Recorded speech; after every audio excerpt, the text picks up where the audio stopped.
What's going on, everyone? This is your boy Jazz from the Lobby of Hobbies, and today we're back talking about PAX Unplugged with my guest from last time, Amanda Panda. So let's bring Amanda on. Amanda, how you been? Hello, everyone. I've been okay. I've been fine. Slowly getting over con brain. You know how things are. No, I hear that. I know exactly how that is. Um, but yeah, honestly everything is been good here on my end. Work's been kind of crazy, but outside of that, yeah, I'm here to talk about games. Listen, after busy days at work and a busy week at work, it's good to just talk about games. Yeah, absolutely, absolutely. That's our. It's like what run away from life. I guess people read, watch movies, we play board games. Yeah, exactly, right? That's how it is. It's the best thing. It's the best portion of it, right? Um, Yeah, so let me make sure. Is everybody everybody can hear us okay over there? I think everything seems to be good on our end, but let me double check on my end here. Uh, check on when it's coming. it is. I, I can hear it. you can hear yours as well. Okay, Yeah, awesome. I have it all. All right, so awesome. So today we're gonna be talking about PAX Unplugged. This is our little recap. I know last time we were live, we were talking about our most anticipated games. Amanda and I were talking just before getting on and deciding, did we get those games that we were talking about? I know sometimes we might have gotten other games. 'Cause I know for me, it was one of those things that like I knew what booth I was gonna go to first, and it was like I'm gonna go to that booth, get everything. But then when you see all the other booths, it's like, all right, let's stop here, let's stop there. You kind of go off track of what you originally had. But I went with a list. I like to say that I try to stick to my list, but we'll see. I have no idea. I honestly don't have no idea. How about yourself? I I did not stick to any list. I didn't even look at a list. I was I was just trying to keep my head above water. Honestly, it was a thing. But you were working the convention too, right? I did a event for the Rose Gauntlet Foundation, which was Friday night, so that took half of Friday, and then I worked 2 hours at the flat out booth. I'm trying to say it right. Flat out booth on Saturday and Sunday to help them out. And then, content creator meetings.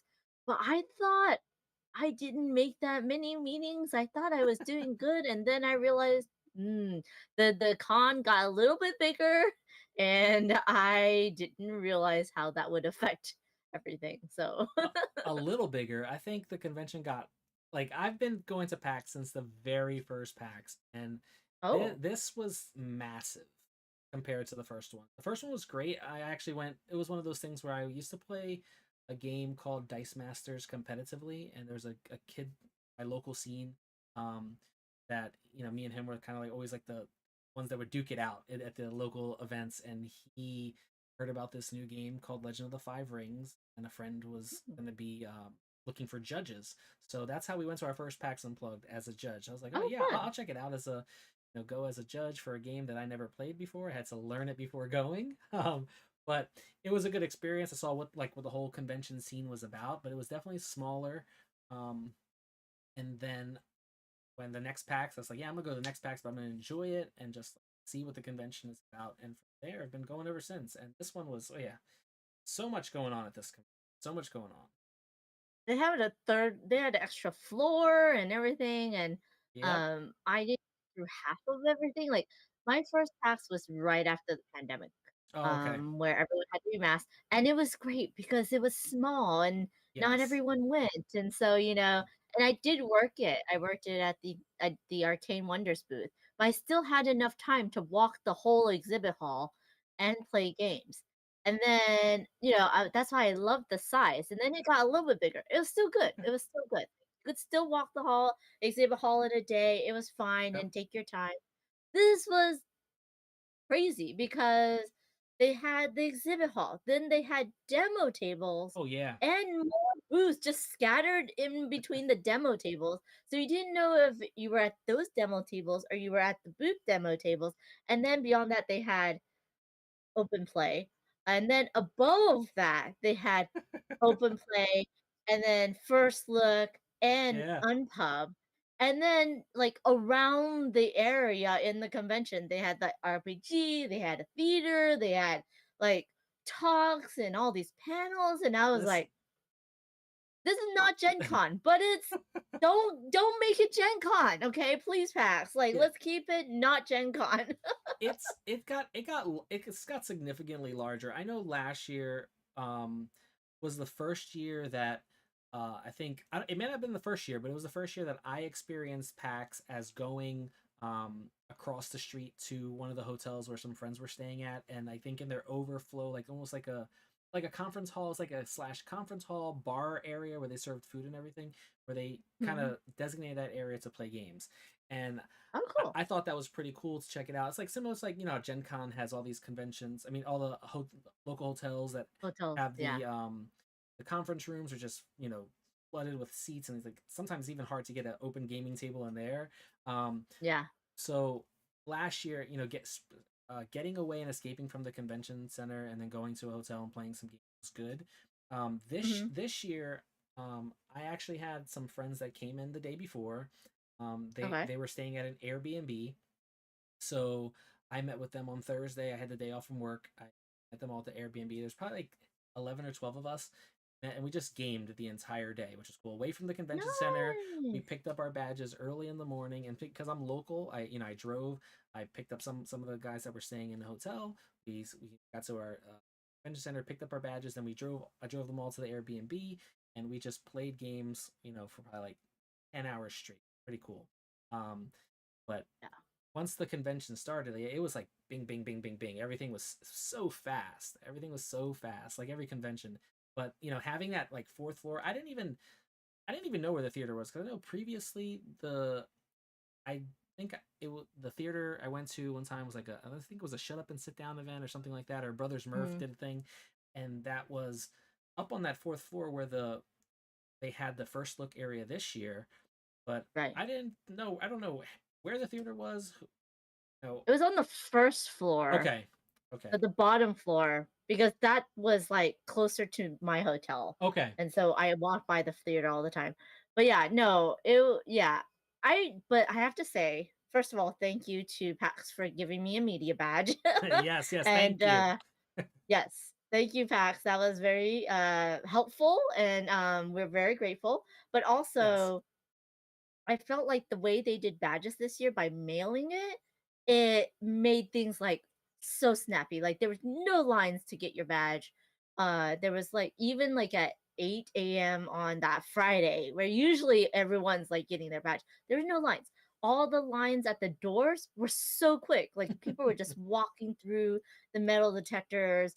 I mean, it was so great. Yeah. It, the it was confusing that there was more entrances than was on the map.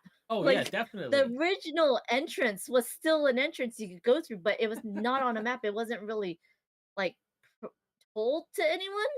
So it was just but that just, like if you knew, you knew there was exhibitor entrance that some of the exhibitors didn't even know about, Yep. but it also, like, made things quicker.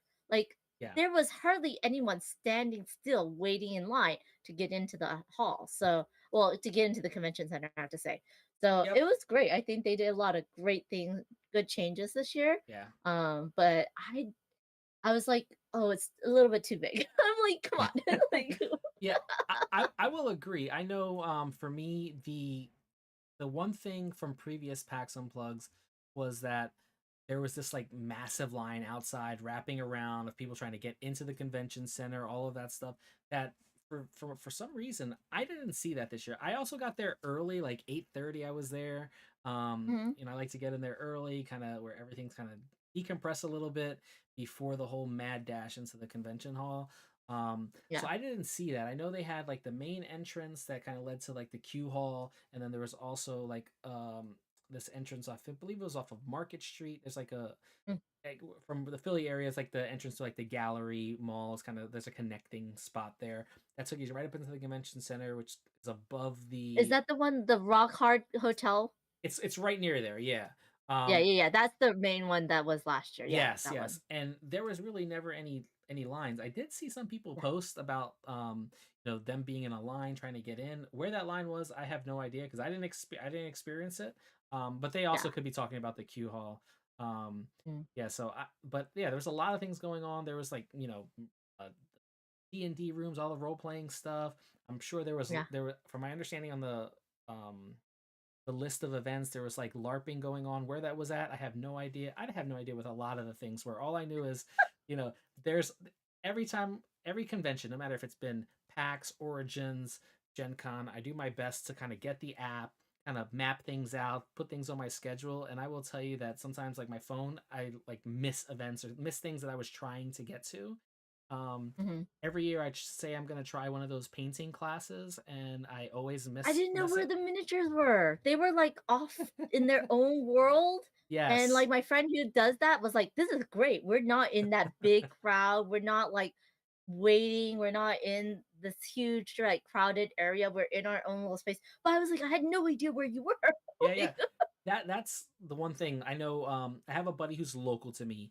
I don't know how he mm, got connected. He got into miniature painting, um, years back, and he's been teaching a class every PAX. I think he teaches two classes. And it's normally on that Saturday. It's called like miniature painting for the unartistic or something like that, which is me. like That's that. me. Yeah. Yeah. And every year I try to sign up for it and I try to use the app and I never get in. And then it's one of those It things gets where too like, yep, fast. and I think it just goes through like the first couple minutes, it's gone. And I haven't been able to get in, but I keep saying I have to take that class or take a class because I have paints, I have brushes, I have wet palettes, I have it all, but I'm just afraid to put the paint to the brush and the brush to those miniatures. Me. You know what you should do? You should buy a one-off miniature. Okay. Or, like, I can send you some free miniatures or something. Just one-off miniature and just try it so that it doesn't mess any game up, Yeah. but you get to, I gotta do learn it. I gotta do something. It's like Yeah, escaping that fear. It's like it was kind of like getting yeah, into content creation where you just like gotta just nosedive in first, and then yeah, you figure it out as you go. I think that's what I gotta do. That's what I gotta do. exactly, Um, exactly. so all right, so let's kind of. I had a couple things list here. I know we got a couple people in the chat. Listen, guys, if you're here, if you want to talk PAX, if you were at PAX, if you have questions for us, put them down into the chat. We'd love to answer the questions. I know we have a little poll going on, seeing who went to PAX, who didn't go to PAX. If you've never been to a convention and you've thought about going into a convention, this is what this stream is about. It's about us giving you our experience, whether or not it's something that you might want to go to, might not want to go to. Listen, I always say a convention is an experience you should at least try once. If you've been interested in Yeah. it, just check it out. I know, I want to say it was last 2 years ago. Yes, 2 years ago, my wife went to PAX Unplugged with me on the Saturday of the convention. Oh, the To big day. yes, the big day to experience it, and her response was, "I'm never going back again." Um, and for me, it wasn't the whole. For her, it was just like it's just so massive where she couldn't enjoy. I guess the time of like looking through games and checking the games out. But what we did is we went over to the open play area where there was demos over there. It was a little bit quieter, away from all the hustle and bustle. Um, and she was able to kind of like decompress and enjoy that. And I know for some people who they don't like big crowds, conventions are probably not the ideal place for them. But I will say that for me this year, that fourth floor where the first look, the what was it? What else was there? The Unpub Unpub and the and open open play, player. yeah.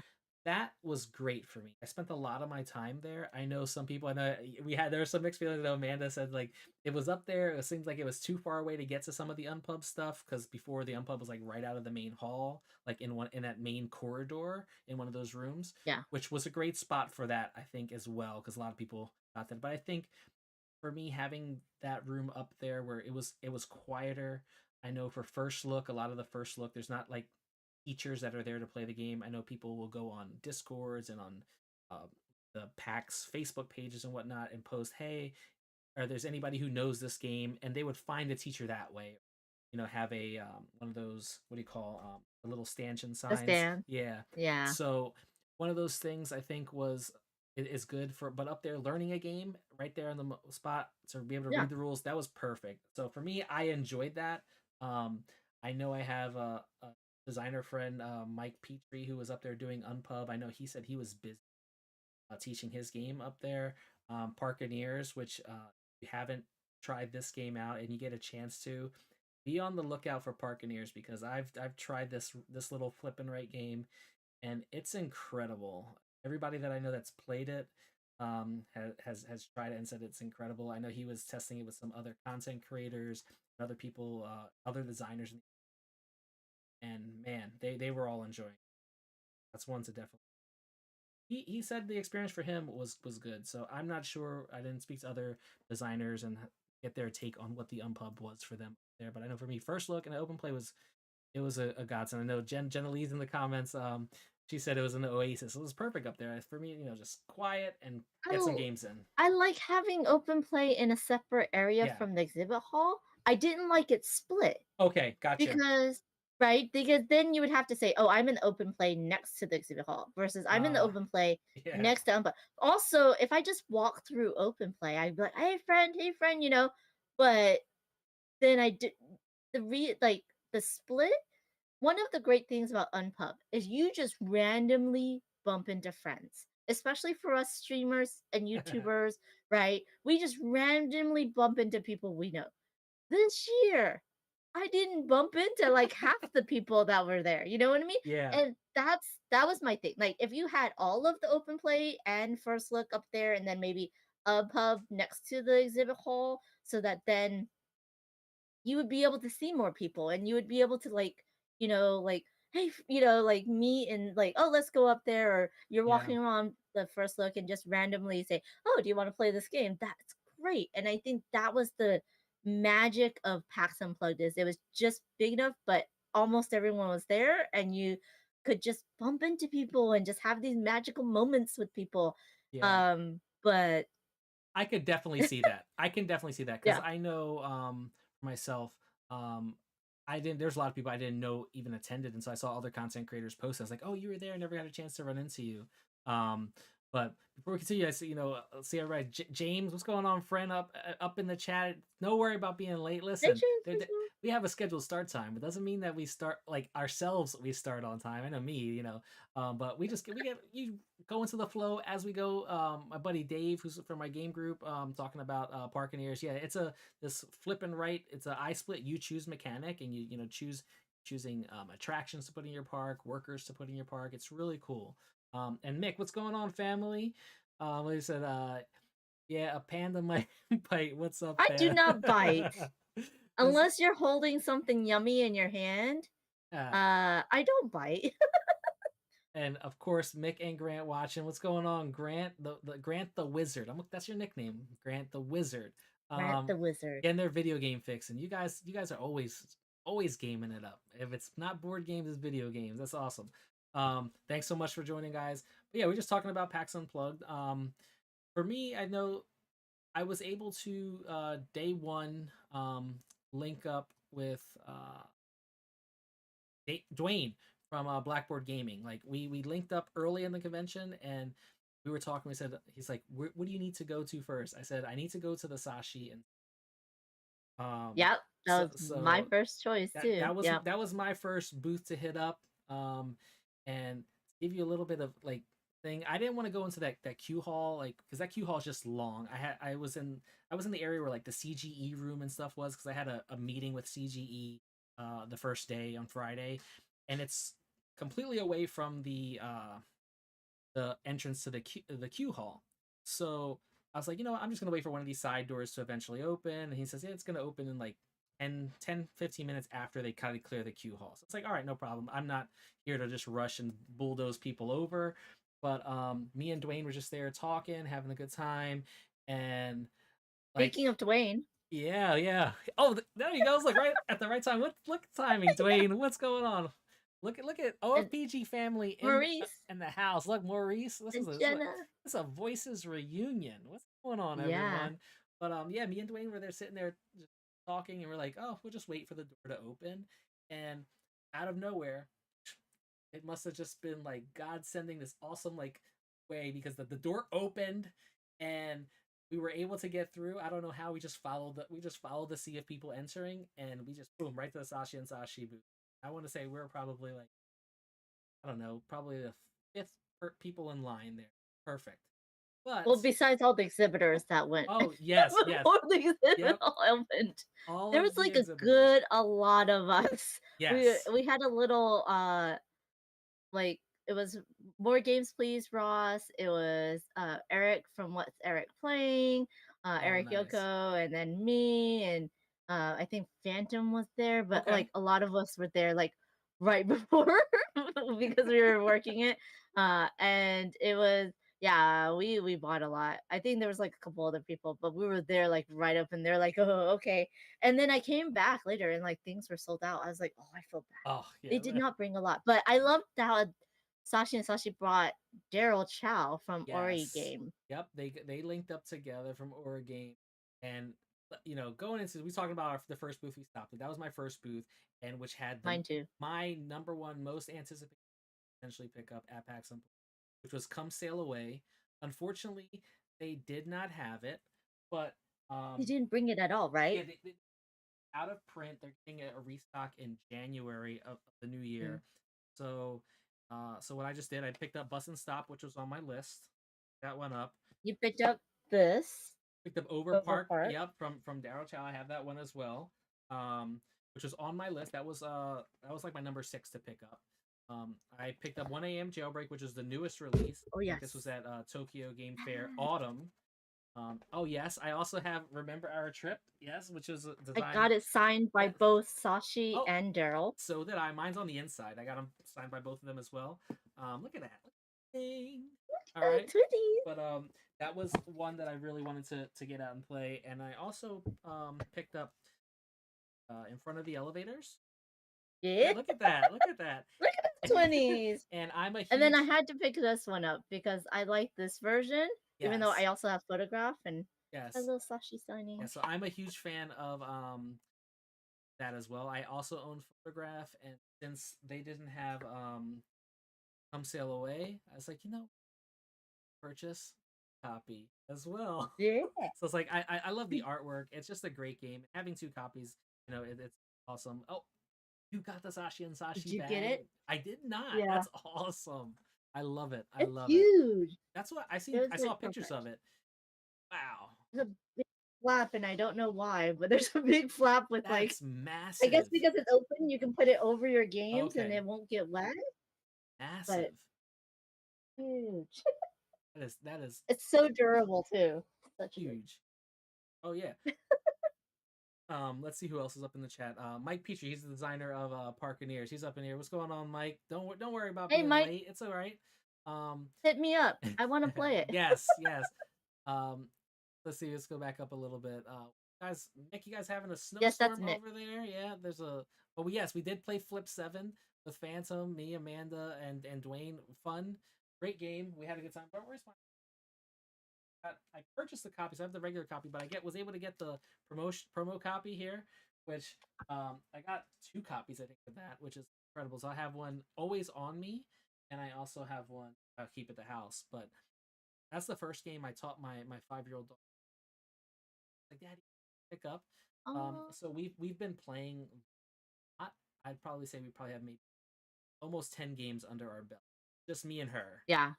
And then I we played I played that with my family in Thanksgiving, and my aunt tried to steal my copy, and it was the promo. I'm like, no, so I got like an extra copy nice. at PAX Unplugged, and I'm sending it to her in Taiwan so that I can keep my copy. Awesome, awesome. Yeah, that's one. It goes over so well. It's so easy, buddy. Um, and she's been having a good time. And she's like, one day I think she's like, Dad, before we play, can we play that game, that Flip Oh, 7 game? She goes, that 7 game. I said, she's like, but we've got oh, to play it with mommy. So of course we're oh. setting it up on the bed, making sure the almost 2-year-old is not like destroying all the cards. But we had a good time. It's a fun one, a lot of laughs, pushing that luck, and seeing her like, she's only 5. She's like, hit me, Dad, hit me, hit me. Starting her young. I might be in trouble. I don't know. I might be in trouble. But Blackjack start. yeah. Um, So yeah, that one is. What else is in chat? Oh yeah, Dwayne said that like a lot of the content creators were over there at Sasha Sasha. Jenna from Board Gay Garden, Jeff and Jamie from Foster and Meeple, the Ilya and Tyler from Cavre. Yeah, everybody was over there. Yeah. It's like I think all I the miss content creators were Jenna. there.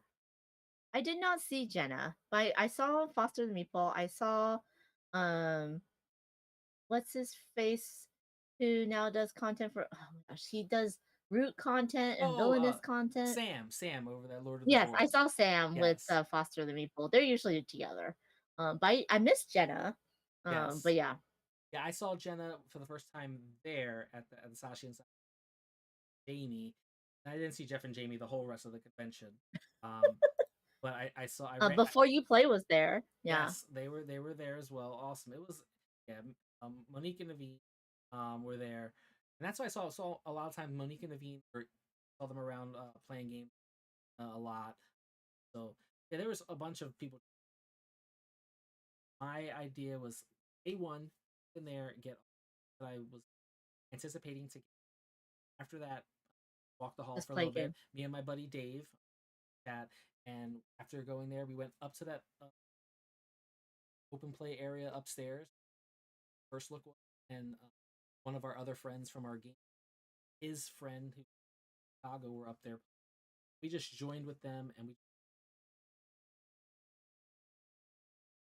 great.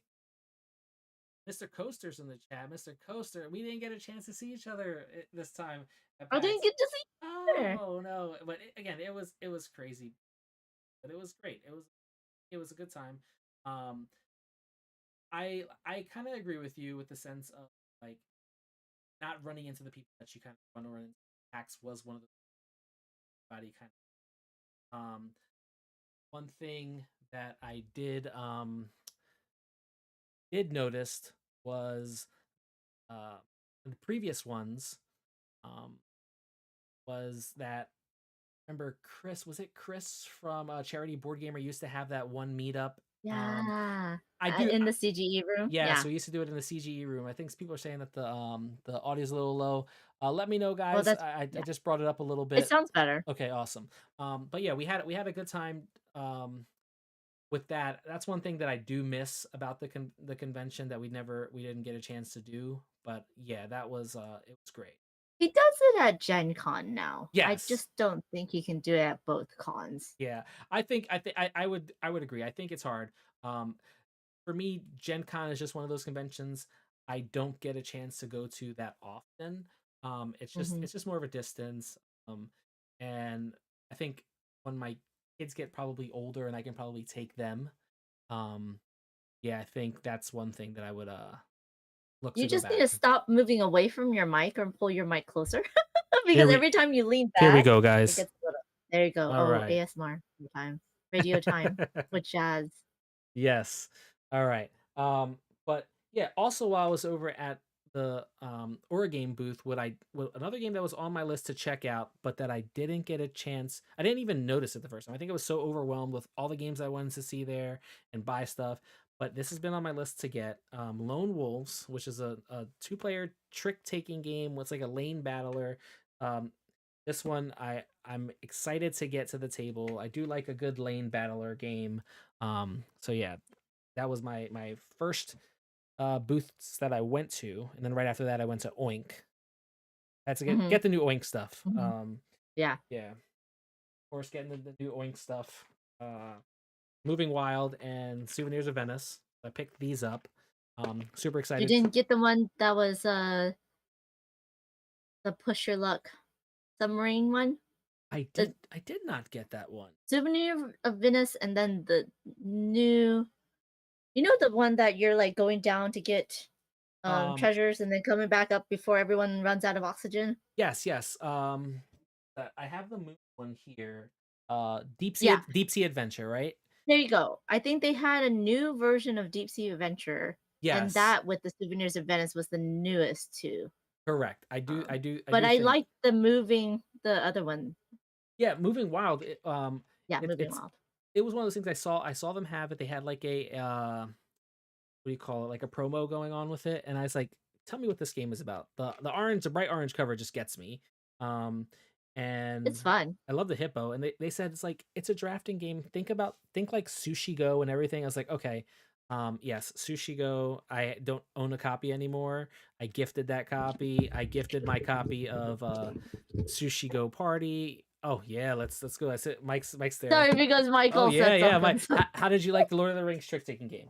Okay, let me just Well, let's just talk about this. why don't you talk about it? Because I play tested it, and I played it with the designer, which is why mine is signed. Oh, Um, but okay. you take it away, Jazz. Well, I And by the way, this is the pin that was the yes, exclusive. beautiful. My pin's around here somewhere. It's somewhere around here somewhere. It was exclusive, but one of the things is I had a friend who had the exhibitor badge, who on day 2 went over to get Lord of the Rings. It's like, well, can you pick me up a copy of the exhibitor badge? And they were turning away the exhibitors. Like, oh, day 1, all the exhibitors came in, bought a bunch of copies, and we didn't have as much because I guess they had an allocated amount for each day. Um, so I was able to get in there super early on Saturday, which is the busiest of all the days, and I got myself a copy. I was able to get my buddy Mike Petrie a copy. So later that night, we did go up, me and my buddy Dave, to play this.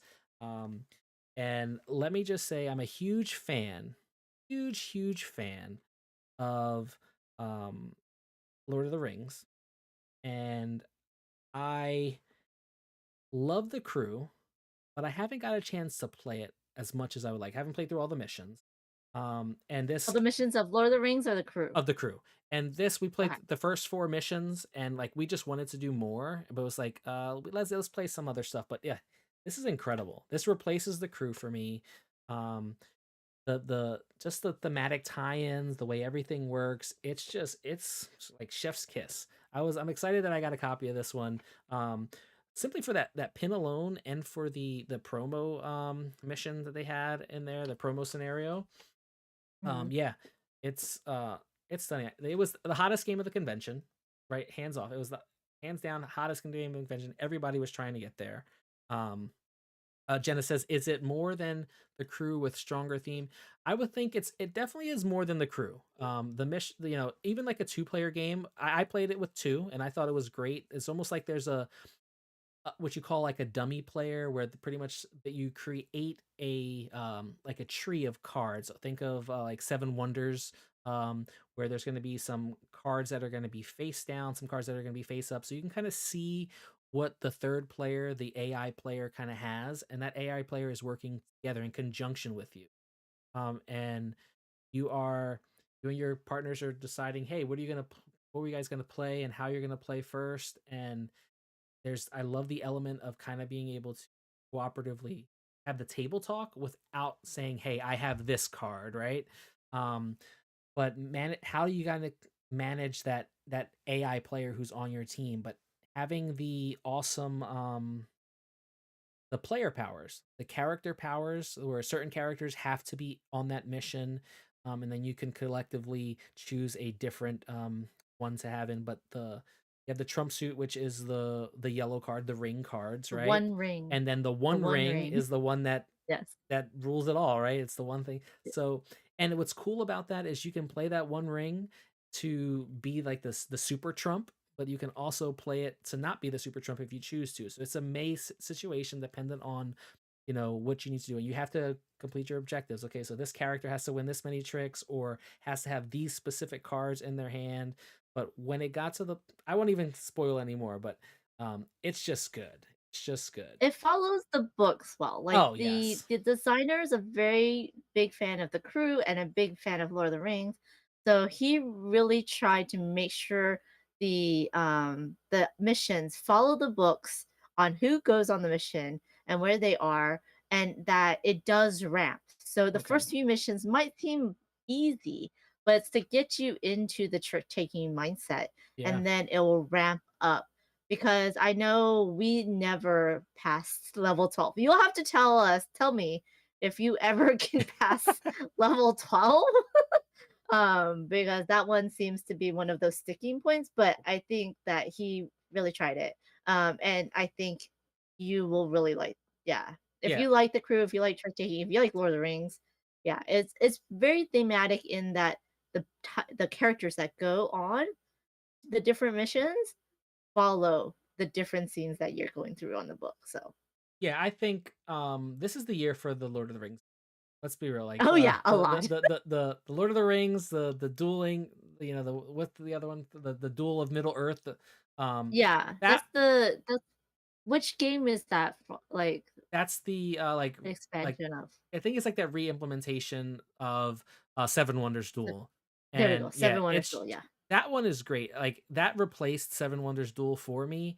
Um, at PAX Unplug every year they do a flea market, a BGG flea market, where you can actually get on and purchase games from people who are selling games out of their collection or sell games yourself, which is kind of how I fund my purchases. Um, now, which one thing, getting 18 games out of my collection, frees up a lot of space, but I did buy a lot of Yes. small box stuff.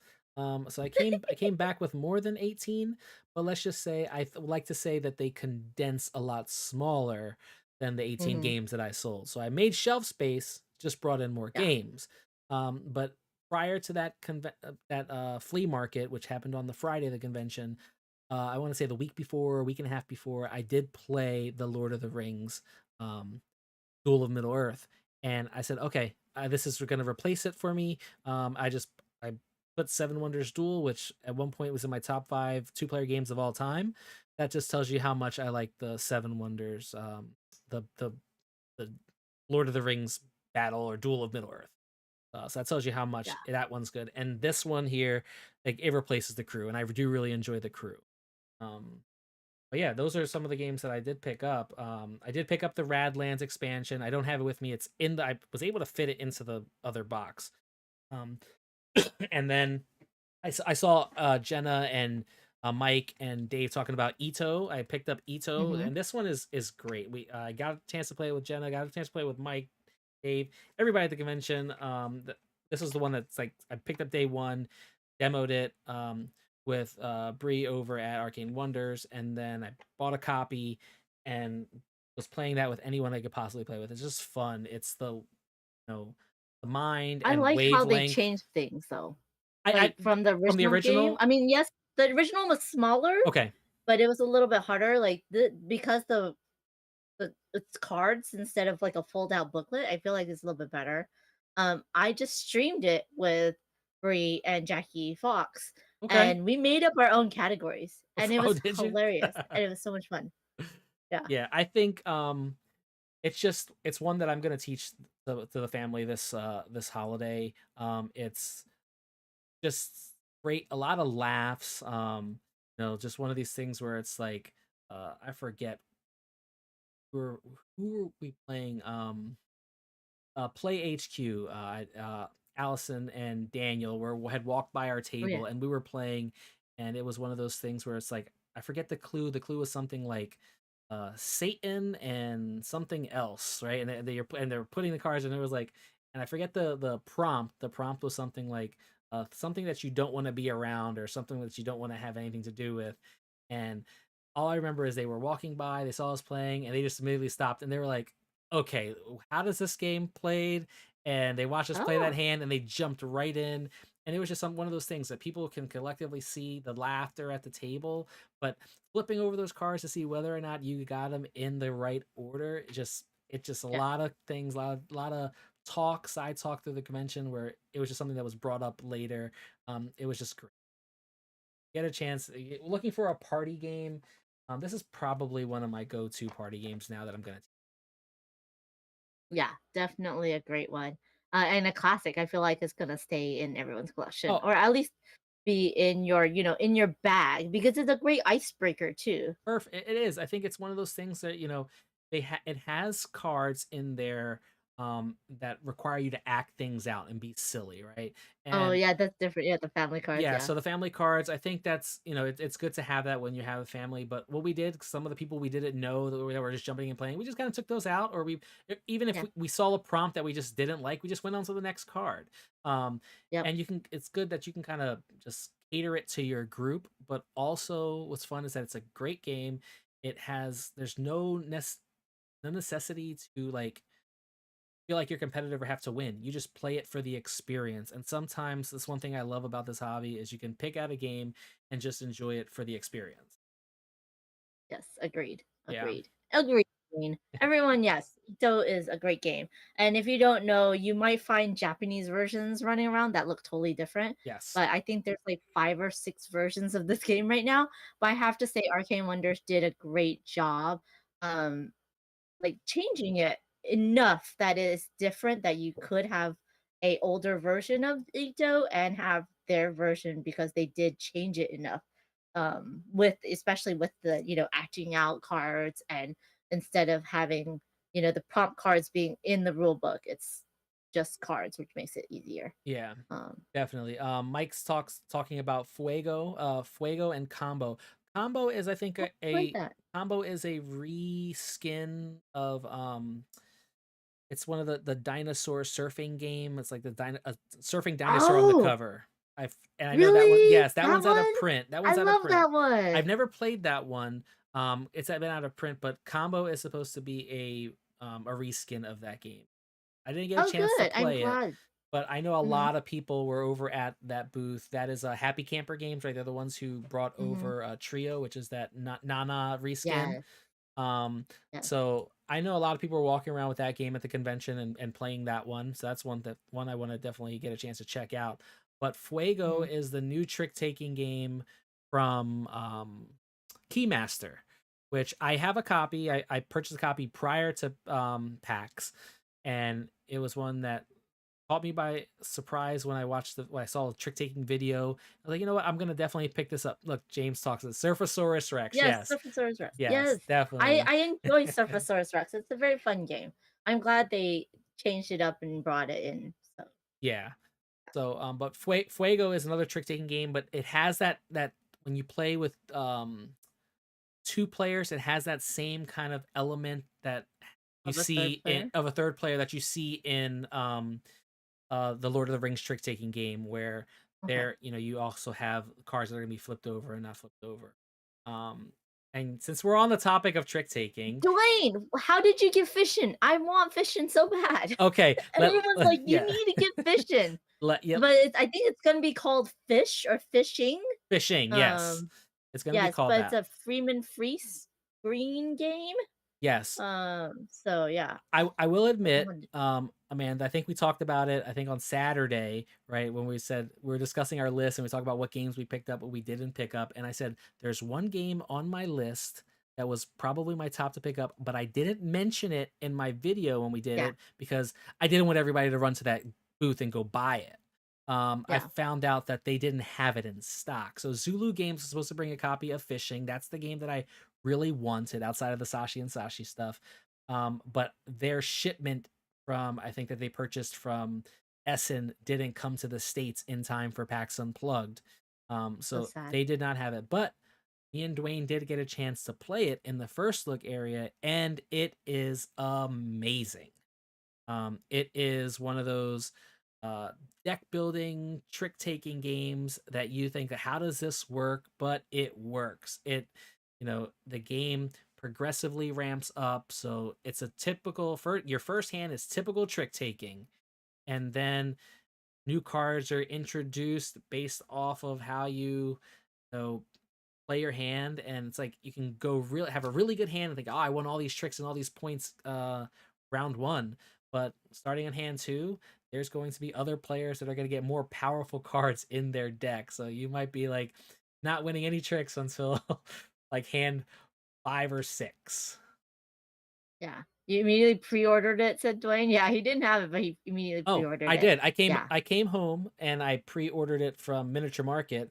I will tell you though that I did find a copy on Target. Target's website was selling Oh, it. Yes, and it was from a overpriced. third party? It was from a third party. It was like I want to say it was like $28, but it sold out. I Yeah, know. yeah, yeah. So I was gonna purchase it. And I was like, do I really want to spend almost $40 for this game to have it right Oh. now? After Oh, yeah. shipping, I says, I'll just order it on Miniature Market. I had some other things to pick up as well because I think the, Yeah. the the MSRP on that one's 20. So I know some Mhm. of it's going to be coming to the stores probably later this month or early January. So if you want to save a couple bucks, definitely do something to wait on. I have plenty of games to play until that time. Yeah.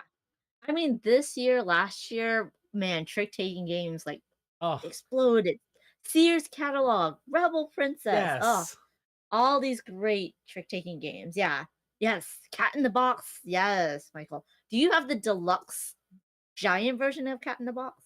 Like, the I know original I Cat in the don't. Box is Is a a card smaller, deck of yep. cards, and then, was it Bezier made it into a deluxe with bits, and then Yes. they made a giant version. Yeah, I have the Bezier the one with the deluxe bits, but I don't have the massive huge one. Um Yeah. but yeah. But yeah, James says MSRP on Fishin' $20. It's probably one of those games that I buy 2 copies of because I'll probably be playing it so much.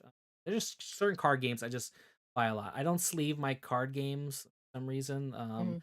I do just, It's also hard to, like, smush, like, yeah, shuffle like this, yeah, yeah. I would agree. But yeah, definitely one that I'm super excited to get. But trick taking has been a huge thing. I can tell you that after PAX Unplugged, I came home and there was a couple games that were not there that I decided to order or I put on my list of things to order.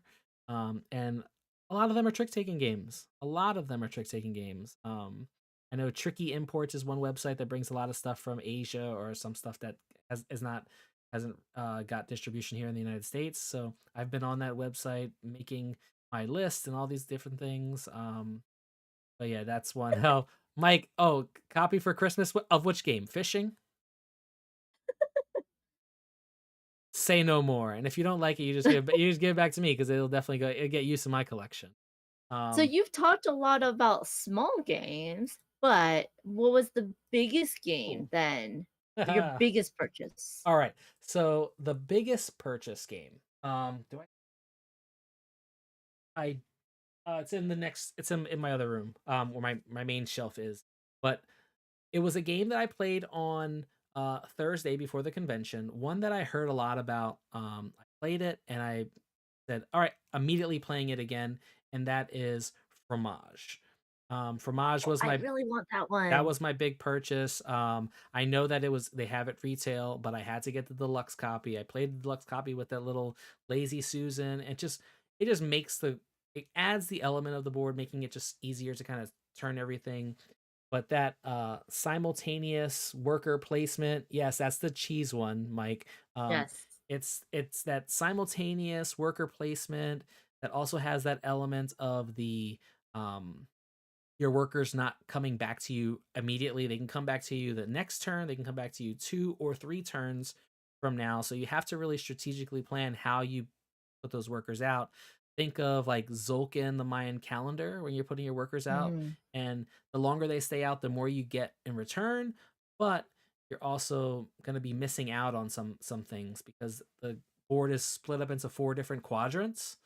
Um, and there's only going to be one quadrant in front of you that you can place your workers out into. Kind of have to wait until those your worker is in essence what they say facing you to be able to retrieve that worker. Really cool game. It gives me those vibes of like um that Tzolk'in Mayan calendar kind of mixed with like viticulture a little bit because you have your own personal Mm. board as you're upgrading different parts there to score points. But yeah, I fell in love with that. That like instantly after those 2 plays, instantly shot up to one of my top games of 2024. And it's one of those I was like, oh, I'm not gonna buy a big box game at the convention, and I saw it, I had to have it. Oh, you're so lucky you got the deluxe because they're sold out of the limited edition, Well, that's the and they're reason I picked sold it out up. of the regular edition. Yeah, it was one of those that I was like, you know what? Oh, I see a couple deluxe copies. I'll just wait till after PAX Unplugged. And I want to say on Saturday, I had saw that it might have been late Friday night, to be honest.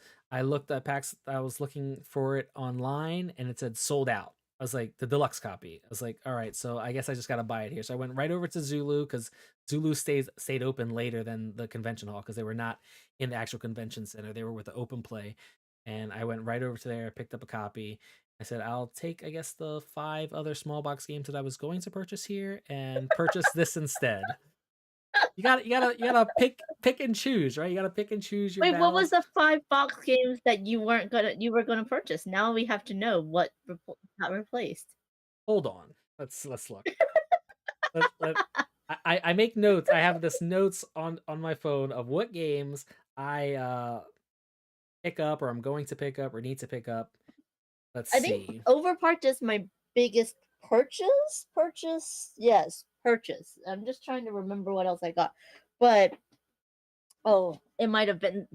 Nope, this is smaller. But this is Let's Make a Butts Root. Ah, yep, I like this one. the original version. Um, Yeah, that's a yeah, great one. but my biggest one that I got is Study, which was a very generous review copy. Yes, mine is But yes, around here somewhere as well. I was able to get they were generous. CG was generous to give me a review copy of that as well. So I'm yes. super excited about that. But okay, so the games that I wanted to pick up, they I don't think they were there. I did want to pick up Sears catalog, so I didn't get that one. I'll pick that up in my local game store. And Yeah, then that one's fun. some of the other ones, I was like, I'll hold off to wait to see if they're going to get this distribution. But there's a trick taking game. I think I want to say it's Matagoat that is the publisher. It was a I want to say it was an Asian. I don't know if it was a Japanese or if it was Was from it Moo? Taiwan. No, I did get No. that one, which is pretty Yeah. interesting. I really do like It, that one. I Yeah, know. I do Yeah, like this one, me and but Phantom got the last two. We are like, please, this su- looks so interesting. We gotta super play it. interesting. But this one's Yeah. called Chuhan. It's a two-player trick-taking game. I know it's on Amazon. I know it's on a bunch of different places. But it's a Matagoat design. It has this like feudal Japanese like theme, which is Looking it up. really really cool. The theme just like so Oh. I'm not sure if it was there, but I know it was a trick taking game that's been on my mind to check out because again it's two player. I do love a good two player trick taking game. Hmm. And yeah, that one was Did you get to try a Zool two-player? I There's so many good two-player I games I've didn't, seen. and I heard that one a lot of people fell in love with that. A lot of people fell in love with that. Yeah.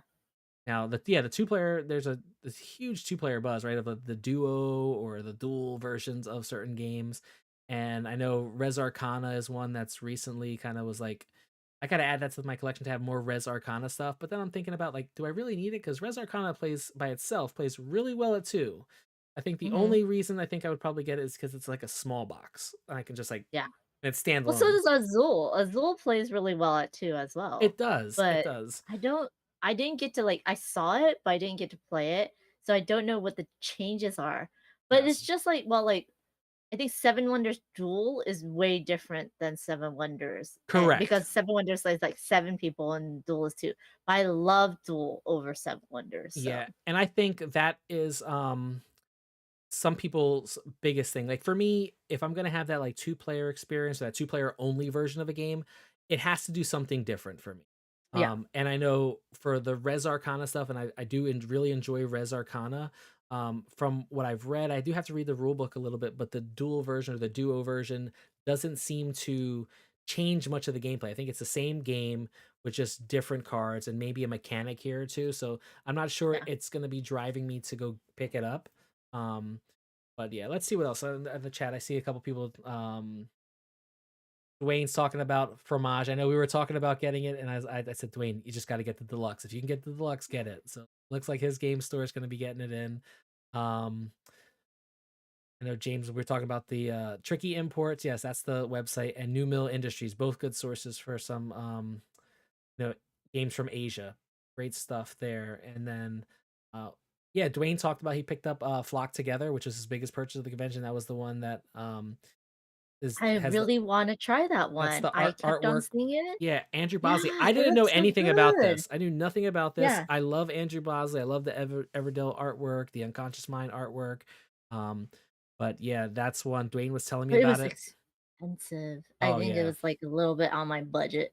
I was like, "Ugh." I thought at Gen Con looked so good, um, but then I was like, "Oh my gosh." I would be one of those that want everything, Oh and yeah. then it would be like a $200 game, and I'm like, "Ooh." Yeah, Yeah. I agree. What else? Let's say Mike talked about Diatoshi from Devere. Listen, anything Devere puts out, my eyes are looking at it. But what even makes this better is that this is a Danny Garcia design, Mm. which is the designer of Barcelona, and Barcelona was high up on my list of games of last year. Just so good. It just kind of gives you that. I love a heavy game. I do like Lacerdas. I'm not the best at them because it just they really melt my brain. But I do love the fact that they melt them.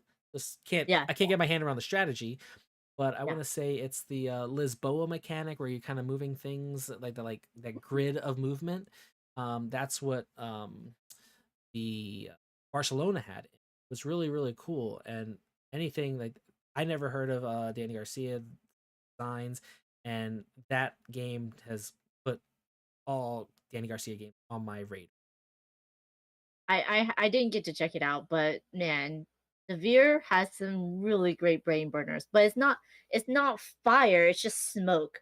So like Lacerdas are your brain's on fire. Like literally there's flames coming out of your head. Yeah. But like the Veer is like there's a big amount of smoke, but it's in a small box. It's Yes. great because it's like perfect size and everything perfectly fits and it's like, "Oh my gosh." Yeah. Um, but they also now start good small party light games They as well, so they are. have a good range Yeah, right now, I yeah. haven't played much of their like small box card games or things like that, but I've played. I like to call them the I don't know the big games in the small box, like White Yes. Castle, Red Cathedral. Like they that's one um company that really just puts packs a big punch in a small box. So if you like a heavy game, you're like, oh yeah, this gives me what I need. They don't overstay their welcome. They're not like 3 hours in, you're like, oh man, when's this gonna be over? It's like, okay, get it in 90 minutes, and I can play two games, and after those, um, but Mike talked about Clank Legacy, too. I am excited for that. I still haven't even played the first one. Everybody tells me it's the best Legacy game. Um, Mhm. I need to find a group that has a copy so we can play through the first one because Clank is my favorite deck building game of all time. I I love. have 2 games of Legacy Clank Legacy 1 in pandemic purgatory. Like, we were, 2 or 3 games from finishing the first one, uh, and then I had a all girls group, and we just did the first 2 games, and then it was like, oh, and now my poor game is like sitting behind me, like, when are you gonna finish yep. me? It's hard to get people together. It is, and I think for me, it's that legacy aspect. I do love legacy games, the idea of them, but having meet up with that game group all the time. I knew the pandemic just threw a wrench in how like those legacy games played, right? Yeah, But there's so many other great games out there. But yeah, I definitely want to get play the Clank Legacy. it's Dwayne, a good one. I really enjoyed my plays of it. that's what I Yeah, and hear. it ramps up. And changes like each person just changes so much. It's really cool. Yeah, Dwayne also said Unconscious Mind. That was my biggest play of the convention. Okay. I wanted to play Unconscious Mind. So my local game group, me, my friend Dave, Mike, we got together on Friday. I want to say we started the game of Unconscious Mind around like 3 o'clock. Or maybe actually a little later. We got everything set up. We learned all the rules. It's not an easy teach. Definitely not an easy teach. So we had to read the rules, then learn the rules, like read them. One person read them, then they taught the game. Then we kind of go back and forth, figured everything out. And I want to say we were there for about like 4 hours. Took everything combined to play, maybe pushing 5. But we did take a break because I had to go to the flea market to get some stuff. So it was like we're taking a 2 hour break and then we're gonna come back to it. I feel Oh, bad. so it only took 3 hours or 2 hours. Yeah, probably. I want to say about 3 hours. Yeah, Yeah, yeah. but it That's not bad. That's not bad at all. it's a really good game. Yeah. You haven't played it, right? I saw your comments said you need to play No, it. I wanna play it, It's but, like, it's one of those it's like a Lacerda mhm, or, like, where I need to be mentally prepared yeah. for a 3-hour game or or like a 8-hour game, you Yep. know? Like, with the Veer games, it's like a 1 to 2-hour game, right? Yeah. And I kinda have an inkling of that, but with, like, Unconscious Mind, I don't know anything about it, right? So I need to be able to be like, "Okay, I can block o I know I'm gonna be here for a while, I know this is gonna be heavy load. I'm prepared. You have to like have Yes. that mental preparedness of Yeah. it. It's one of those games that when I was learning the rules and I was being taught, like, it's like, oh, I can do this here and then do that there and then do this over here. And it's like, what? Like, how do you're trying to figure out you're understand what you need to do, Yeah. but you're like, how does that all work together? But as you're doing things thematically, man, the game really it started to click. I want to say probably about my second or third turn in, I was like, okay, this is how it works. I can do this strategy. And I love a meaty game that when I'm done, like you have the itch to want to play it again. Like Yes. if Yes. you had the time, you would just sit there and play it Yes. again. And I was like that with Unconscious Mind. Um Yeah. Like that's a sign of a great game, yeah. especially one of those heavy games that you're like, okay, now that we get it, Yep. let's play it one more time. And Just to like. and I don't know how to describe it. I call it like this. It's just this weird thematic puzzle because as you're playing, you're like, huh, what? What do you have to do? And then it clicks, and you're like, oh, I see the theme here. Oh, I see how they're doing this. And I was a psychology major, so like that Sigmund Freud's it just resonates with me. I love it. That's the work that I do is a social worker, so that's the mind, the psych part of things. Yeah, really, really enjoyed that one. So I'm excited to get Did get that one to the table again. Yeah. Did you get to go to I think it's Rabble Games? They had a game that was, I think we talked about it, where a therapist helped design the game. No, I saw their booth and I was like, "Oh, I got to go check this out." I walked over there and like all the demo tables were already full, so I didn't get a chance to check it out. But yeah, I remember you mentioning it. Forget what the name of the game was. They have a few games that are kind of like party-esque, right, on their line, and then Yeah. the other one, yeah, that's one that I'm thinking of definitely checking out. Mr. Coaster, what does he say? Said something. Was it Windmill Valley? It's a Clank Legacy 2, and he said there was another game that was his big pickup of the convention. I want to back. Oh, Let's Go to Japan, the deluxe version. Nice. Um, I've just played Let's Go to Japan for the first time on BGA yesterday, which it's great. Like I really enjoyed it. I love that hard placement mechanism, having to schedule everything out and plan things out and planning your engine to score. Um, but I gotta figure out.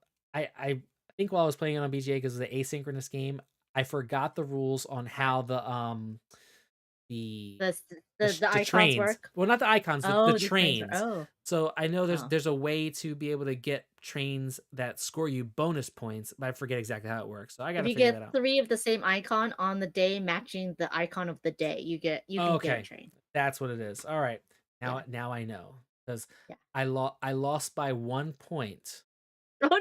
on PGA, and I had negative 12 points on my trains. So that means I built a really good engine. I just need to figure out Yes. how to make it work. Yeah. Yes, yes, Mr. Coaster. I think they are gonna do Let's Go to other places. Oh, But I nice. have to say Joshua did a lot of research for Let's Go to Japan because he wanted to go to Japan, but the pandemic stopped him. But he did Ah, end up going later. But my friends from Going Analog actually took the cards from Let's Go to Japan and brought it with them to Japan so that they could take pictures and stuff. And it is really thematic. He really did a great job on like matching the real places with like the different icons and stuff. So but yeah, I'm glad you got the deluxe copy because it has like nice bowls and awesome little wooden bits and stuff. So but yeah. yeah, and then Mike saying Diatomes from 25th Century is one that I need to pick up. I haven't seen this one. I'm actually looking on BGG right now. Little tile placement game, looks beautiful. Um, I've known nothing about this one, but I will tell you that 25th Century is a small publisher that's been putting out some really, Really good. really good games. They've been getting the rights to bring over and import games into the US. I know they have like a Kickstarter coming up sometime early next year where they have like 5 or 6 games. And I saw their post today. They only named 3 of them, or 3 or 4 of them, but they have a total of 6 that they're bringing in this Kickstarter, and they all look, just the artwork alone look great. Um, but I know one's a trick taking game. I think it's Kabuki Tricks, I want to say, or Oh, yeah. yes, I think it's Kabuki Tricks. I know that was Yeah. getting a lot of buzz. But yeah, there's a lot of games that I've been wanting to try. I know one of the ones on my list to check out at the convention, which again doesn't have a US distribution yet, is Power Vacuum, which was another trick taking game. Oh. And I didn't get a chance to play that one at the convention. I did read the rule book. I watched a lot of playthroughs. I know I'm gonna love this game, but Mhm. I'm waiting for it. I have my notification on the Keen Bean Studios website for them to let me know when it comes in stock, because it's one of the first games I'm going to order right after the new year. So, yeah. I Yeah. will say that I did order some Essen stuff that doesn't yet have a release. There's Panda Spin was another I just been on a trick I taking need kick. to get Panda Spin. I And mean, I played it. It's a fun one, how do you like but it? it's pandas. How do I Yeah, not yeah. have that game? Now, I can tell you that they do have a late pledge open for it. Oh, I'll send you the link, but yeah, you send can me you the can link. late. I think it's on BackerKit, and it's supposed to be delivering within the next month or so. That one is one that I know I was hoping to see there. I did have some friends that were from out of town that did have that some games from Essen, and that was one. I didn't get a chance to play it, but some of my friends who did play it, said they fell in love with it. They all ordered it on BackerKit, and I was like, "Oh, you guys ordered it. I like what you like, so I'm just gonna order it as well." I didn't play it. Just tell me that's enough. You're so influenced by your friends. I mean, at least everyone has the same like, like type of games Yes, that they love, right? I would like to say that they're looking out for me. They'll tell you what they don't like, and so you don't have to order those. Yeah, Listen, but my mom always told me, I can tell the type of person you are by the friends you hang out with and all that stuff, right? I like to think I'm a pretty nice guy. It means I have good friends. They're, yeah, they're watching out for me. They know what I like. yeah, Um, but yeah, I've been on this trick taking kick. So if it's a trick taking game, I'm looking how to get it here. How to get it. yep, If it's not here in the absolutely U.S., I'm finding a way to get it here. right. Michael did ask about Point Galaxy. It was on my list of our previous video, and I did work for Flat Out, and I always have to stop myself because it's not Floodgate, it's Yes, Flat Out. I do the same thing. Yeah, but yes, Point Galaxy early next year they're gonna do a Kickstarter because they all do all the first Kickstarters with Point Galaxy and another game. And I played both of those games because I had to, demo it. And Point Galaxy is different than the other Point games in the Point universe. Um, Point Salad is the first one. Point City is the Twin second City, one, where yeah. it has more of the goals that you're going after. Correct, Now, correct. Point Galaxy is different in that you like, instead of the scoring cards being for the whole tableau, Okay. now you're doing individual galaxies that Ooh. has individual scoring for just that galaxy, and then there's like moons that score based on what planets are around them. There's different planet colors. It is another step in that point system of Okay. drafting, right? But it's different. It is different from the other point games. So if you like Point Salad and Point City, I think you definitely should check out Point Galaxy. Yeah, I someone had described it to me like if Point City was a miss for you because you liked the simplicity of that like two-player level, like I play a card this way for its resources like in Point Salad and then flip it over for the scoring objectives. It has, from my understanding, I was told it has that duality of how the It cards does. work. But of Yeah, course it does. but the mechanisms are different, like you were explaining this with the different galaxies. So I'm interested definitely to check that out. Um so all right. It's more simple in that you don't have like the shared goals, but it's also a little bit more harder in that, you have your individual tableaus, individual galaxies for Okay. scoring. So it's different enough that you could have all 3 point games in your collection. Okay, good, good. And that's what I like. If something's gonna, you know, be added to the collection, I want to make sure that it's something that has enough differences that there's a reason to add, right? Yeah, Um, so absolutely. uh good night, Dwayne. I know you got a chaperoning a field trip. And that sounds Fun. Make Yeah, and make sure Michael you left, I pack. think, went Oh, to Mike sleep. did. All right. Good night, Mike. I know you got the kids. Mike wakes up early. I know he wakes up early. I'm Um, not an early bird. I I don't like being early bird. I have to sometimes. I don't get much sleep much time. But let me see. Well, you have two little ones, so I do, and it's like, and I find like a knee or like a heel in my side, like you know, like probably like 3 o'clock in the ghost sleep. morning, Is that and what? I'm oh, like so. No, my daughter just finds her way over, and it's not the they share a room. Yeah. They used to have their separate rooms, but they share a room now, and it's like they sleep together. But it's my oldest. My oldest finds a way to come to my room, and I'm like, ugh. So I think was it sometimes I find myself going into her bed. I was like, I'll just take her bed because they have the bunk beds. It says I'll go over there, or I'll sleep with the younger one, or I'll come downstairs, turn on TV. Depends on if I'm getting sleep or not that night. Um, but I will have to tell you the one game also that was on my list. I what we talked about last time was Magic number 11, which is the soccer Looks like a simulation. Freeman freeze. Yeah, right. The green cover. It's a uh the soccer simulation game where it's a lot Mhm. of card play. I did get a chance to play the first look copy that was there at PAX Unplugged, and man, it's a really interesting game.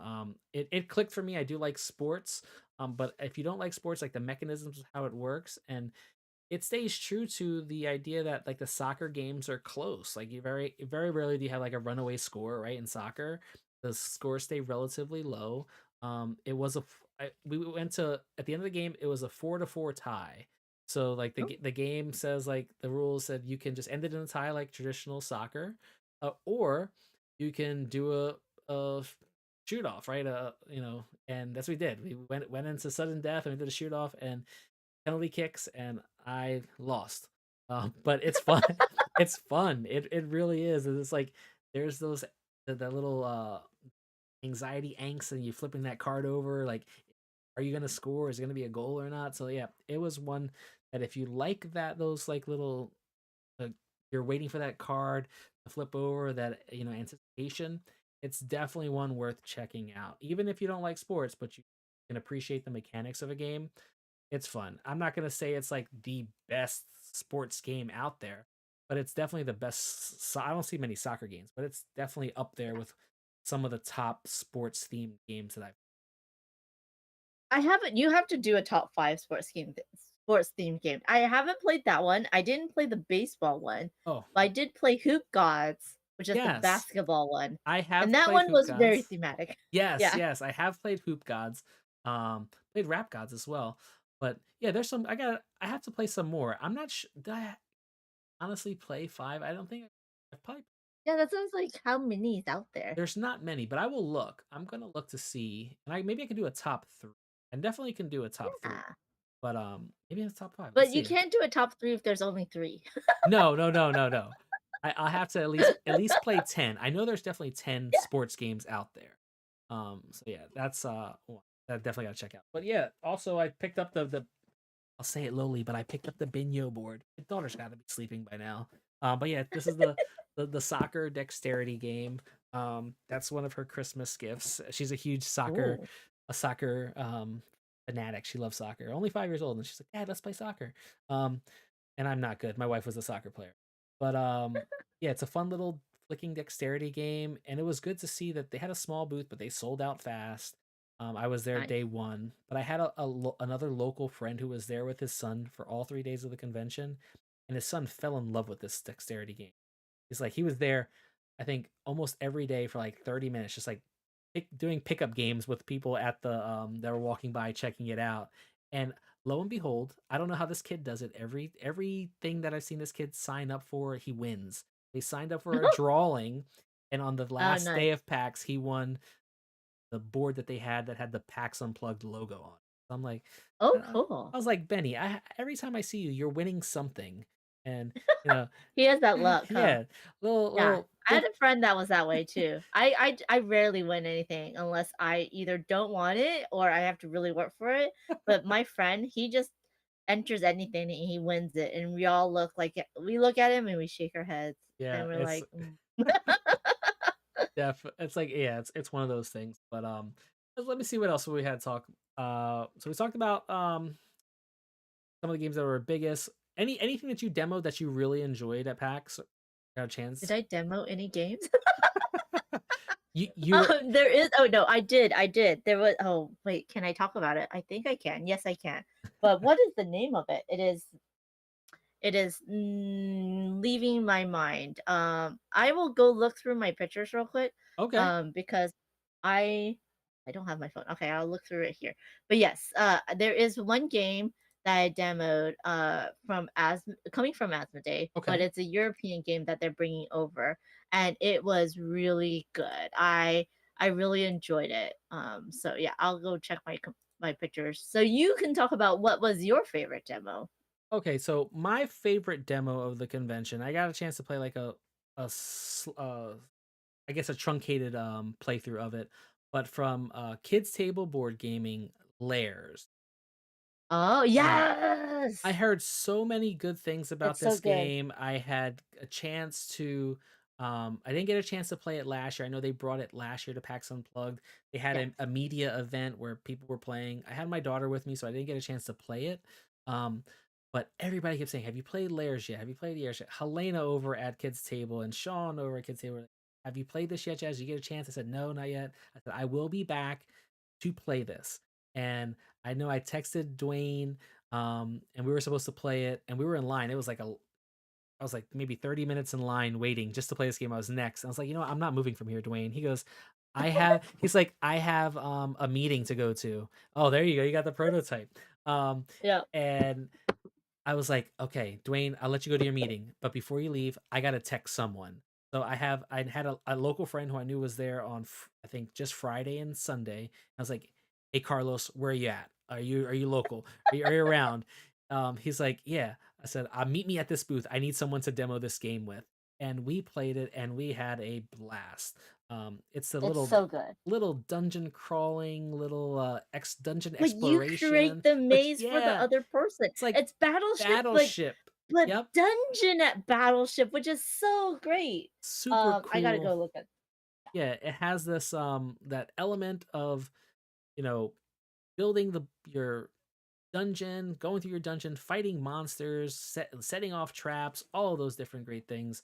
But it's one to check out. Mr. Coaster talking about. I really enjoyed demoing Tower Up.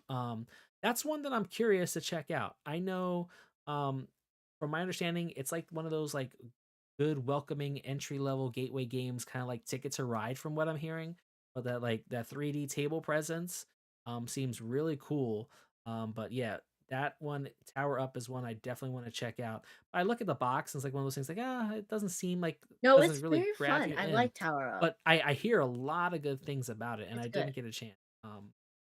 So did you figure out which game it was? No, I'm trying to find all the paperwork that I had, and I cannot find it. There's like bags and I'm looking. I'll find it. Let me look at I don't know where I could find it. But I demoed this game from a uh European publisher, Okay. and Asmodee's bringing it to North America. It is a game about, yeah, it's like action selection. So you have these different gardening tools, and you're just using that to pick your action, and you can grow flowers, and there's different flowers that will attract different bugs so that you Okay. get different points, and then you go down the river to find more bugs, and then your little frog goes and hops on a lily pad to catch dragonflies for other scoring. It is gorgeous, Wow. and it is so cute, and they're gonna make it where like you have your own little pot to stand your tools in so you can see how far the game is. It is really fun, and we enjoyed it. Me, Phantom Meeple, and Game Enthuse. We played it together a couple like rounds, and it was good. It was really good. It was interesting, and it was just beautiful. And you are literally growing your own plants, and like the your personal board is so open in a way that you can put it anywhere, and then you can get lanterns that gives you extra points, but you know can put it anywhere in your garden and like hang it from the tree or stuff like that. It is really really cute, but the picture that I took did not have the name of the game, and I'm like, wait, what the hell? That's I'll find it. I'll probably find it. that But yeah, it's sounds so action selection. You're collecting different. You said different types of bugs and different and plants. plants. Yeah. That sounds interesting. A little bit of Yeah. resource management there. Resource Well, management, also like you might take actions that other people need, kind of yeah. thing. It's definitely one of those where it was like it was beautiful and it is a bit to like you have to at least play it once to get your head around it, Okay. but it was really fun. Okay, so let me see. I am And in the right that's coming area. from Asthma Day, you said, right? Now, Yes, it's it coming from Asmodee, one of theirs. one of Here they it have like is. everybody under Oh, here. umbrella. Pergola. Pergola. Okay. Pergola. Pergola. In there, let's Pergola. Yeah. doesn't have no pictures here, but chooses on your turn, the player chooses one of their four available tools, picks and present the presented items and arranges them in their garden. Then they perform the action corresponding to that chosen tool. Since players have a lot of freedom in the garden, after 15 rounds, garden looks completely different. Different player who accumulates. I like these little point salady type games where kind of choose your own direction of what you're gonna do. That's something that Yeah. I love. Yeah, definitely one I'm gonna be putting on my. Yeah. And the guy from the European company came with like these shortbread cookies that are from his country, Uh huh. and we're like, "Oh, these are so good." But yeah. Yeah. Oh. So you Good see, night, Mr. Coaster. yeah. Good night, Mr. Coaster. Oh yeah, definitely always fun catching up and recapping. But what's some of the other? I think there's one more game that I know, and the one game that was probably my biggest surprise. I've always wanted to check it out, but I didn't think there was much of a game there. I heard a lot of good things about it. Was the Monkey Palace. I Oh, yes. played Monkey Palace and I really enjoyed Monkey Palace. It's not Yeah. too light, it's not too heavy, Mhm. it's perfect. You know, It's a nice little puzzle. yeah, Mhm. playing with And Legos, it looks great. it does look great. It does look great when you're done. And I was funny because I was at my local game store the other day, and there was a gentleman and a lady who were there who had just met up for the game nights that were there. "Oh, let's play this game." They pulled it off the shelf and they're reading through the rules, and I was able to teach it in like less than 5 minutes to them. You were the game I was fairy. the game We fairy. call it the Yeah, game fairy where you just someone yeah, wanders by and like, "Oh, I can teach you this game." And you're like, "Yes, thank you." yeah. Like the one gentleman, he had the rule book out, and I was like, "Ah, I'll teach you. Here you go. 5 minutes, boom, boom, boom, boom, boom." And they were right in there playing, and I didn't get a chance to go back to see. I had left the store, um, but yeah, hoping they enjoyed themselves. It seemed like they got a grasp, but yeah, that little mechanism of building your little card engine, how you're going to gain or with income phase where you're gaining the different pieces. Yes. Definitely a fun one. Yes. The monkey that blocks people or the frog or the butterfly. Yeah. It's a good one. Yeah, but PAX, I think a lot of these conventions is something great. Definitely something worth checking out if you get a chance to go to a board game convention. If you're in the Philly area or in the It's surrounding, I would say 2 hour drive from Philly, and there's not many conventions you can go to within 2 hours. You definitely need to check this one that you can purchase games there, you can play them. So I think for someone who is like newer to the hobby or they want to try stuff out before they buy it, a board game convention mhm. is a great spot. You can even have to go onto the floor yet. You can go try some games out in the library. They have those first look areas where people are always looking for players. Play a game, check it out, and then just go over to the booth, go buy it, and then come back and play the full game. Which is Yeah. one thing that I like about board game, especially that have Jazz, that market. there's one thing you forgot though. What That's very important. what did I forget? Is that PAX Unplugged has one of the best food in all of US conventions. It does, and The Reading Market, Chinatown, oh my gosh. yes, And we had a dinner together. we did, and thank you so much, Amanda, for inviting me. It was just a lot of Amanda's friends. It's like a nice huge group. all over. Let's legitimately all over the world. Got a chance. We went to the spot in Chinatown that Amanda's eaten. I listen. I'm like 20 minutes, 25 minutes from this restaurant. Never been there, but it's on my list to go back. But yeah, the food was incredible. I love Asian food, but like this is like legitimate. This is the real Asian food that you got to check out. So Yeah. I'm not. I take your word for it. It was delicious, delicious. Yes. The hot and sour soup. Oh my Mm, gosh, yeah. yeah, it'll taste. We got a lot of Oh food, my gosh, and yes. but we all like, shared and tried Yep, everything kind of family style. And then the other table, because we had two tables of six, yeah, the other table had so much that we gave it to no problem afterwards, yeah. which saved his butt. But yeah, And it was a blast just getting a chance to meet other people that I've never met before. Probably just met on talk to talk to in stream. Didn't even know who they were, but get a chance to go out there and meet some people. And I made it my goals like, yeah, I'm gonna sit with people that I haven't really talked to before. Have a good time, eat, have a great time. But yeah, PAX Unplugged. The food is a Chinatown's always got some great stuff. Reading Market. Yep, the Reading Terminal Market. Ugh, I don't know if I talked about it in the first video, but Mm. if you get to Reading Terminal Market, you go to the Nick's, you get the pulled roast pork and the broccoli rabe, or you go to Herschel's and you get Rami, Reuben on the challah bread. You want some good dessert? You go over to 11th Street, get the Alamoose. Alamoose has these Oh, great, the grape cakes. You know, oh, it's like little tiny layers of crepe. I don't know. It's probably like 30 something layers of, and yes. the matcha crepe cake is so delicious.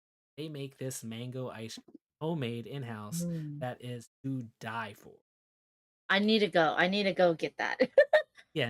Next year, we need to have Yes. 2 days before the Yep. convention just to come Definitely. out, hang out, play games in the lobby of Yep. the hotel, and go eat all these places. Because Yes. man, Friday, Saturday, Sunday is not enough time. It's definitely not. I think if they were to do PAX and if they're gonna probably do it right, I think they maybe at least add one more. It's one I think a lot of these other conventions they have like 4 days, 4 days, and there's this day that people game events going everywhere else. Um, yeah, I think PAX could do well with one more, and I think Yes. it maybe feel a little less overwhelming to some people. Feel overwhelmed because it's a big, every year we're just moving around. I had a blast. Got a chance to play game together, like in That's person. crazy. Yeah, in person, and I know. yeah, it was a great time. Yeah, absolutely. But where we at so yeah, we'll wrap it up here, but I want to thank first everybody for coming through the chat, hanging out, kind of recapping with us. If this is your first time watching this channel, or you coming through, hit the like button, thumbs up, subscribe, all those good things. That helps out with the algorithm. But most importantly, I'm just thank you for just joining us. For Amanda for joining me once again. Thank you so much. It's always fun hanging out with you. Getting a chance Absolutely. to just talk games, play games, all that other stuff. But yeah, Amanda, I'm gonna kick it over to you. You tell the people about a little bit about yourself, and it's all you. Uh, I am Amanda Panda. I'm primarily a board game Twitch streamer, but I do a variety of stuff. I do arts and crafts. I do video games. I do app board game apps. I like to interview or have the designer and maybe the marketing person of a publishing company come on so you can get to know the people behind your games. Just like Jazz, we're part of Our Family Plays Games voices. And so if you want to go check out what we did, I did a lot of interviews for that series. Please go check out Our Family Plays Games on YouTube. I stream 4 times a week. Tuesdays at 3, Thursdays at 11, Fridays at noon with Phantom Meatball, and Sundays at 11. But you can find exactly what I'm streaming when I'm streaming on Blue Sky. That's when I talk about my Twitch. And if you want to follow me on Instagram, just look under Panda Angel. You'll see two of them. One's my crafting account, one's my board game account. But I'm Panda Angel everywhere. That's PANDA, the number 8, Angel. And I'm so grateful for Jazz having me on. This two like videos together was so much fun. So I hope we can do it in the future. Of course, it's always a blast. And I think that's what's so great about this hobby. James, we met through haven't met James in person, but just in chats. And James, someone who will shoot me a message, say, "Hey, Jazz, how's it going? How's the family?"